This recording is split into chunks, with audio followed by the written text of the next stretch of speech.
Saudaraku yang dirahmati Allah Subhanahu wa Ta'ala, hari ini saya bersama anak saya bernama Raihanah Izzatul Marhamah. Saya teringat sebuah sabda Rasulullah Shallallahu Alaihi Wasallam, rahmat Allah ala abawaihi akan diberikan dan diturunkan kepada kedua orang tua apabila an yusyaida waladaini li abawahi. Apabila seorang anak itu dia menolong atau orang tua dia dapat membantu anaknya untuk berbuat bakti kepada dirinya. Kata Rasulullah Shallallahu Alaihi Wasallam tersebut menjadikan gambaran bagi kita bahwa ternyata ketika anak kita ingin berbakti kepada kita, maka kita sebagai orang tua harus membantu anaknya untuk berbakti kepada kita. Dia tidak bisa dia berdiri sendiri. Kita ditugaskan oleh Allah untuk menanam. Kita ditugaskan oleh Allah untuk menyiram. Kita ditugaskan oleh Allah untuk menghilangkan hama-hama yang ada di tanaman itu.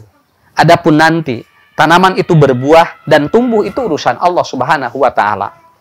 Apa yang harus kita lakukan agar anak itu bisa berbakti kepada kita dan kita sebagai orang tua membantu agar anak itu betul-betul berbakti kepada kita? Kata Rasulullah yang pertama adalah jangan kau persulit apa yang dia membuat ataupun kata Rasulullah Shallallahu Alaihi Wasallam yang pertama adalah mudahkan apa yang dia itu menyulitkanmu. Maafkan apa yang membuat dirimu itu sulit. Karena kalau setiap apa yang dilakukan oleh anak itu sebuah kesalahan, sebetulnya anak tidak tahu bahwa itu salah. Tapi apabila kita memaafkan dari sebuah kesalahan di anak, maka anak akan dia berlatih untuk bagaimana berbakti kepada kita. Kemudian yang kedua adalah apa? Lihatlah apa yang kecil di anak. Potensi-potensi yang ada di anak tidak perlu dibandingkan dengan orang lain.